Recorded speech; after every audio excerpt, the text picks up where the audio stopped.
Telangana assembly సమావేశాలు live ద్వారా చూద్దాం.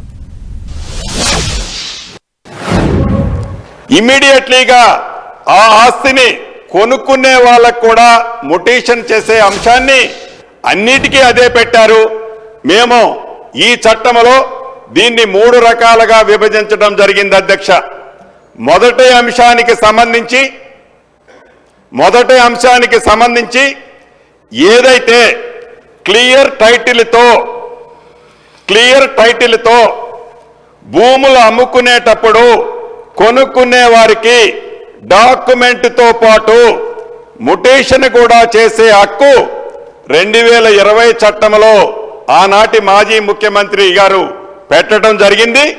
దాన్ని యాజ్ ఇట్ ఈజ్ గా ఏ భేషజాలకి పోకుండా అది మంచిది కాబట్టి దాన్ని యాజ్ ఇట్ ఈజ్ గా ఉంచటం జరిగింది. అది ఒక్కటే ఈ 2020 చట్టంలో మంచి కార్యక్రమం. దాంట్లో కూడా ఒకటి మిస్ అయ్యారు అధ్యక్ష. ఏం మిస్ అయ్యారంటే దాంట్లో గౌరవ హరీష్ రావు గారు రాసిన లెటర్లో కొన్ని పాయింట్లో ఇది కూడా మెన్షన్ చేశారు అధ్యక్ష. దాన్ని కూడా పరిగణనలోకి తీసుకున్నాం. ఈ చట్టంలో ఏదైతే డాక్యుమెంట్ ద్వారా రిజిస్ట్రేషన్ జరిగిందో మొటేషన్ అయిందో దాంట్లో కూడా ఏదైనా అబ్జెక్షన్స్ ఉంటే ఏదో ఒక ప్లాట్ఫారం మీద వాళ్ళు అప్లై చేసుకునే విధంగా ఈ డాక్యుమెంట్ ఎంఆర్ఓ గారి దగ్గర రిజిస్ట్రేషన్ అవుతుంది. కాబట్టి నెక్స్ట్ అప్పీల్ అథారిటీ ఆర్డీఓ గారు కలెక్టర్ గారికి పెట్టడం జరిగింది అధ్యక్ష. ఎవరికైనా అభ్యంతరం ఉంటే అప్పీల్ అథారిటీని ఈ చట్టంలో పొందుపరచడం జరిగిందని తమర ద్వారా ఈ సభ్యులకి ప్రజలకి తెలియజేయడం జరుగుతుంది అధ్యక్ష. అంతేకాదు ఏదైతే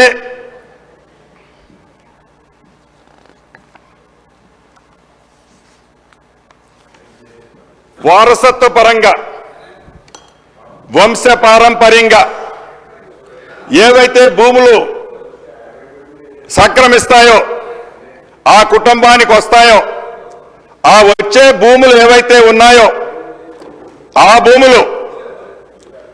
భూములు వారు రిజిస్ట్రేషన్ చేసేటప్పుడు గత చట్టంలో సేమ్ ఇందాక డాక్యుమెంట్తో ట్రాన్స్ఫర్ అయ్యేది ఎలా ఉందో అదే విధంగా ఇక్కడ కూడా పొందుపరచడం ఆనాటి 2020 చట్టంలో ఉంది అధ్యక్ష. దానితో వంశపారంపర్యంగా వచ్చే టైటిల్కి సంబంధించిన ఆస్తుల విషయంలో అనేక గ్రామాలలో పట్టణాలలో ఈ విషయంలో అనేక ఇబ్బందులు ఎదురవుతున్నాయి అధ్యక్ష.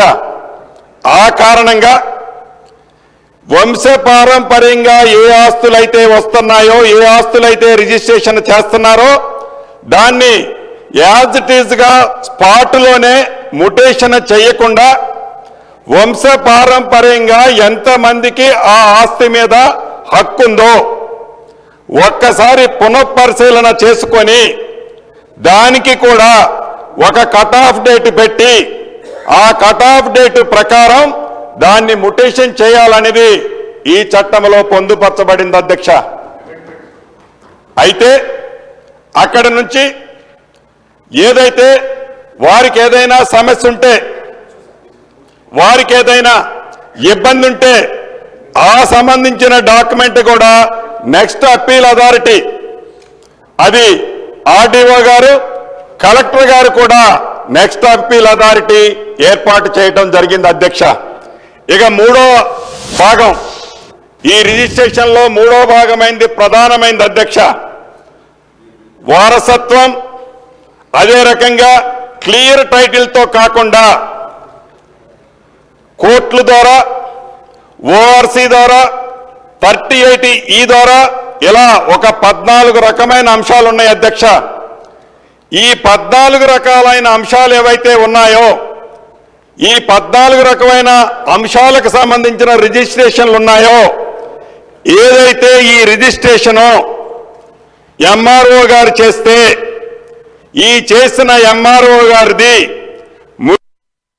రైట్ ఆర్డీఓ గారికి పెట్టడం జరిగింది అధ్యక్ష. ఈ ఆర్డీఓ గారికి పెట్టడం వల్ల ఒకసారి క్రాస్ చెక్ జరగడం జరుగుద్ది. అదే రకంగా ఆర్డీఓ గారి పైనున్న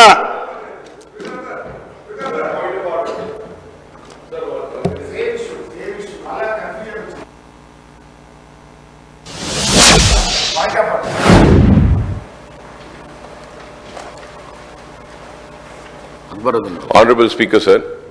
Sir, I just need one clarification from the chair, sir, is that the bill has been introduced now. The silent features are being getting read by the Honorable Minister Saab. So I would like to know whether we will be getting a chance to give our amendments or not. Because I was told and informed that it has been suspended. It has been announced by the chair. Secretary Saab, I just went and clarified. He said that it has been announced in the House that the bill will be introduced and today itself the bill will be cleared. So I would like to know, sir, because the rule position says, sir, here you have to give some time. And if a minimum time, at least 12 hours needs to be given for a members to submit their amendments. And now that, sir, last night also, sir, at 12 o'clock on the website, in the agenda, it was mentioned, sir. रात के 12 बजे आ रहा है साहब हमारे को agenda और ये बिल इतना बड़ा है, इसको थोड़ा वक्त अगर देंगे आप तो हम प्रिपेयर कर सकते हैं, अपने अमेंडमेंट्स भी दे सकते हैं. We can give our good suggestions also in this bill, sir. Because earlier government has committed big mistakes and blunders in this, sir. We do not want the same mistakes to be repeated again by the Congress government. So kindly I request the Honorable Chair to give us a time to submit our amendments and we can continue this debate tomorrow, sir, after your briefing on the bill, sir. Yes, amendment के लिए मौका दीजिए. అయితే గౌరవ సభ్యులు ఏవైతే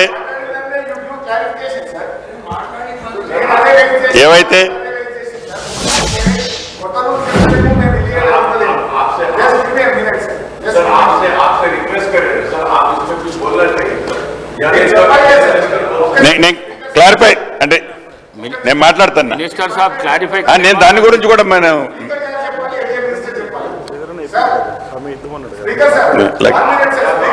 అధ్యక్ష గౌరవ సభ్యులు ఏదైతే మాట్లాడారో అది చాలా వాల్యుబుల్ పాయింట్ అధ్యక్ష. తప్పకుండా ఏదైతే బిల్లు మేము ఈ సభలో ప్రవేశపెట్టామో ఇందిరమ్మ ప్రభుత్వంలో మంచి సూచనలు వారు మాట్లాడేటప్పుడు ఇస్తే తప్పకుండా వాటిని దీంట్లో కరెక్ట్ చేయడానికి కూడా ప్రభుత్వానికి బేసిజాలు లేవు అధ్యక్ష. వెరీ క్లియర్ అధ్యక్ష, ఎక్కడా బేసిజాలు లేవు అధ్యక్ష.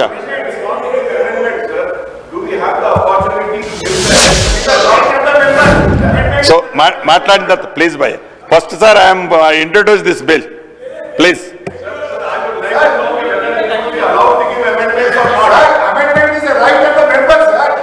అధ్యక్ష